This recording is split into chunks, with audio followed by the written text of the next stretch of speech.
नमस्कार, good evening. मी मयूर पुन्हा एकदा तुमचं स्वागत करतो M1 ट्रेडिंग स्पेसमध्ये. आज पुन्हा एकदा चेक करून घेऊ की आपल्या सेटअप अकॉर्डिंग कुठे ट्रेड एक्झिट झाले, कुठे आपण ट्रेड घेतला, लाईव्ह मार्केटमध्ये काय सायकॉलॉजी होती, कशाप्रकारे त्याला मॅनेज केलं. तर एक्झॅक्टली आज आपण आपल्या सेटअप अकॉर्डिंग एकच ट्रेड एक्झिट केलेला आहे, जो की निफ्टीमध्ये आहे. आज निफ्टीची मंथली एक्सपायरी होती, त्याचं टोटल बेनिफिट आज निफ्टीने दिलं. बट आपल्या सेटअप अकॉर्डिंग कुठे एक्झिक्यूट झालं ते आपण बघणार आहोत डायरेक्टली चार्टवर.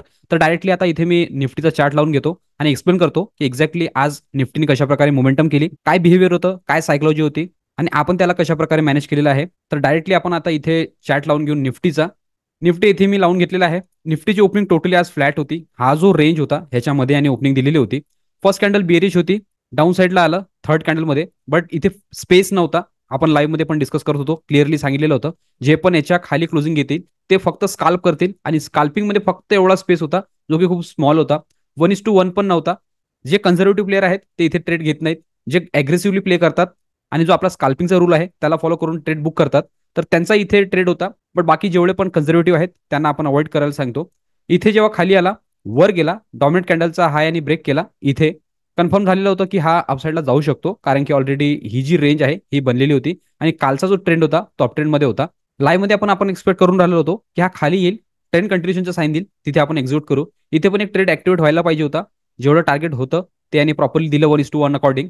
बट एक्झॅक्टली इथे यांनी एक हाय लावला, खाली आला, पुन्हा एक हाय लावला. नेक्स्ट कॅन्डलमध्ये त्यांनी जो डब्ल्यूआरसी होती त्याला इंगल्फ केलं, खाली क्लोजिंग दिली. तर व्होल्टिलिटी एक्स्ट्रीम लेवलवर इथे दिसत होती आणि जनरली अशी व्होल्टिलिटी आपल्याला मंथली एक्सपायरीवर बघायला मिळतेच, कारण की तुम्हाला माहिती आहे की मंथली एक्सपायरीला जे बिग प्लेयर्स राहतात ते त्यांची पोझिशन जी आहे ती लोड अनलोड करतात, कारण की रोल ऑन करावं लागतं. तर त्या अकॉर्डिंग ही अशी मुवमेंट आपल्याला बघायला मिळते. हे आपण पूर्ण टोटली डीपमध्ये एक्सप्लेन पण केलं आणि तुम्हाला समजवलं पण की एक्झॅक्टली अशा प्रकारे मंथली एक्सपायरीला मोमेंटम का बरं येते ती. तर दोन्ही साईडचे जे मोमेंटम आहे ते आपण इग्नोर केले. त्यानंतर स्लो अँड स्टडीली हा अपसाईडला निघाला. ही डॉमिनेट कॅन्डल आणि ही डॉमिनेट कॅन्डल आपल्या रडारवर होती. आपण चेक करून राहिलो होतो की कोणत्या साईडला हा जाणार. लाईव्ह मध्ये भरपूर जण क्वेश्चन विचारत होते की डाऊन साईडला ट्रेड घ्यायचा की अपसाईडला ट्रेड घ्यायचा. इकडे क्लिअर होतं की हा जो आहे हा अपसाईडला जात आहे, कारण की जे फ्रॅक्टर्स आहेत हे अपसाईडला शिफ्ट होत आहेत, म्हणजे की अपट्रेंडमध्ये आहे. दुसरी गोष्ट की ही डॉमिनेट कॅन्डल जी आहे ही इकडे ब्रेक झालेली होती, त्यानंतर वर क्लोजिंग दिली. बट आपण डायरेक्टली एंट्री करत नाही. तुम्हाला माहिती आहे की एक स्विंगचा किंवा एका रिट्रेसमेंटचा आपण वेट करतो. ते रिट्रेसमेंट मिळालं आपल्याला इथे या कॅन्डलमध्ये. थोडं खाली आलं, एक हॅमर टाईप बनवलं आणि जी क्लोजिंग आहे ते वर दिली.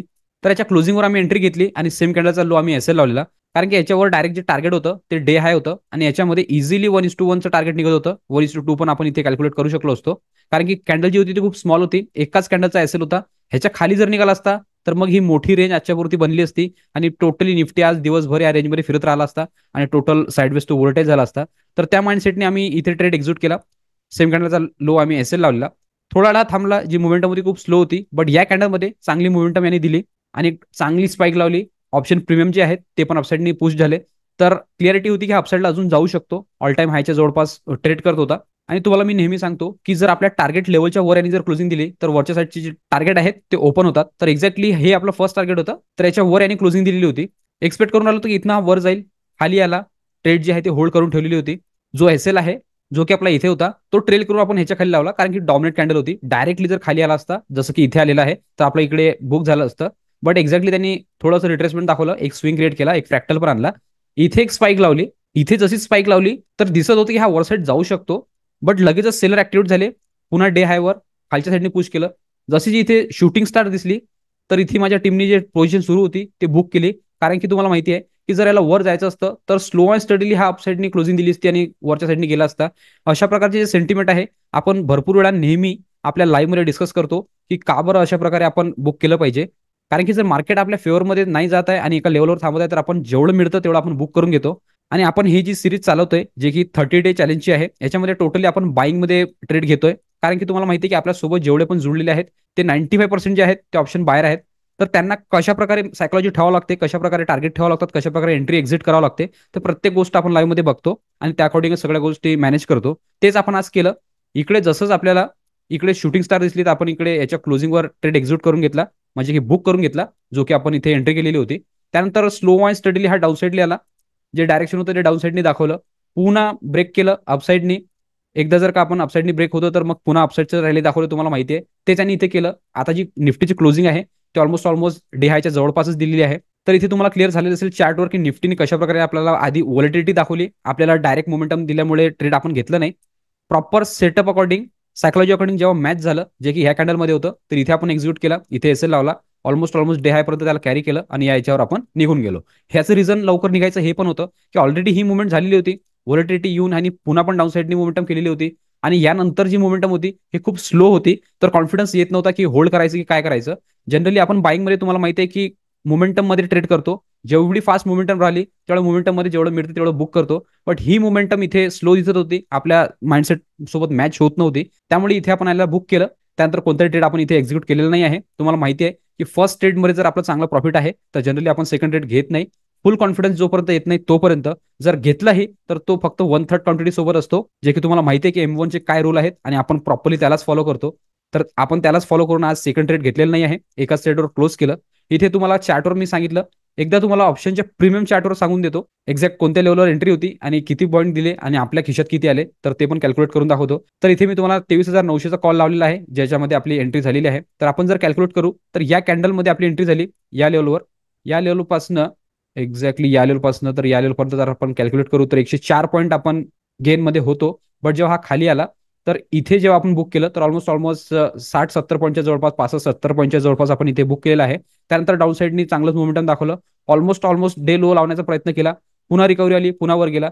तर आपण आहे ऑप्शन बायर, कारण की आता जे आपण करतोय ते ऑप्शन बाईंग करतोय या सिरीजमध्ये. तर ऑप्शन बायरची सायकोलॉजी काय असते तुम्हाला इथे समजलं असेल की मोमेंटम मध्ये जेवढं मिळतंय, मार्केट जे दाखवते लाईव्ह मध्ये त्यावर रिॲक्ट करावं लागतं आणि डिसिजन घ्यावं लागतात. जर का आपण थोडी पण जे पोझिशन आहे ते होल्ड करून ठेवली तर अशा प्रकारचे तुम्हाला रिझल्ट दिसतील आणि त्यानंतर काय होईल ते तुम्हाला माहिती आहे. तर जे रूल आहेत त्याला फॉलो करणं खूप इम्पॉर्टंट आहे. त्या रूलच्या बाहेर जर जासाल तर मग डिसिप्लिन ब्रेक केल्यासारखं होतं आणि त्याचे रिझल्ट पण त्या अकॉर्डिंगच येतील. तर इथे तुम्हाला स्पॉटमध्ये आणि ऑप्शनच्या स्ट्राईक प्राईसमध्ये पण तुम्हाला क्लिअर झालेलं असेल की एक्झॅक्ट कुठे आपली एंट्री होती, कशा प्रकारे त्याला मॅनेज केलं, कोणत्या लेवलवर त्याला बुक केलेलं आहे. आता पुन्हा एकदा आपण बघून घेऊ की ऑर्डर बुकमध्ये एक्झॅक्ट कोणत्या टाइमला तो एक्झिक्यूट झाला आणि कोणत्या टाइमला आपण त्याला बुक केलेला आहे. ऑर्डर बुकमध्ये जर बघाल तर निफ्टीचा ट्रेड जो आपण एक्झिक्यूट केलेला आहे तो केलेला 11:40 तिथे मी निफ्टीचा 23,900चा सीई बाय केलेला, तो आपला बाय झालेला होता ऑलमोस्ट 70 रुपीजमध्ये. आणि यानंतर या ट्रेडला जे आपण बुक केलेलं आहे ते केलेलं आहे 12:54 23,900चा कॉल, तो आपला बुक झालेला आहे 139 मध्ये. तर आज निफ्टीची मंथली एक्सपायरी होती, बेनिफिट उचललं, चांगली स्पाइक पण त्यांनी दिले, जेवढं आपल्या सेटअप अकॉर्डिंग आपल्याला मिळायला पाहिजे होतं टोटल आपण कॅप्चर केलं आणि चांगल्या लेवलवर त्याला बुक केलेलं आहे.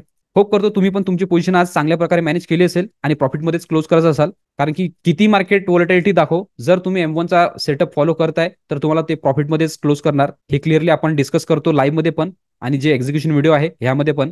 बाकी एक्स्ट्रा काय होतं ते सर्व काही आपण लाईव्ह मध्ये डिस्कस केलेलं आहे. ज्यांना कोणाला पण आमच्यासोबत लाईव्ह मार्केटमध्ये पार्टिसिपेट करायचं असेल आणि लाईव्ह मार्केटमध्ये लर्निंग करायची असेल तर ते डिस्क्रिप्शनमध्ये दिलेल्या व्हॉट्सअप नंबरवर कॉल किंवा व्हॉट्सअप करू शकता आणि डिटेल घेऊ शकता.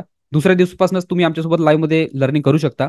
त्याचबरोबर रोज मी जे एक्झिक्युशन व्हिडिओ अपलोड करतो यामध्ये पण तुम्हाला काही पार्ट व्हॅल्युबल वाटत असेल किंवा काही लर्निंग मिळत असेल तर तुम्ही चॅनलला सबस्क्राईब करू शकता आणि व्हिडिओला लाईक करू शकता, जेणेकरून येणारे सगळे अपडेट तुम्हाला कंटिन्यू येत राहतील. तर होप करतो आजच्या पण ट्रेडचं अपडेट इथे तुम्हाला क्लिअर झालेलं असेल. तर आजच्या अपडेट व्हिडिओ पुरतं एवढंच ठेवू, भेटूया नेक्स्ट व्हिडिओमध्ये. तोपर्यंत शिकत राहा, इम्प्लिमेंट करत राहा. मी मयूर साइन ऑफ करतो. गुड लक, बाय.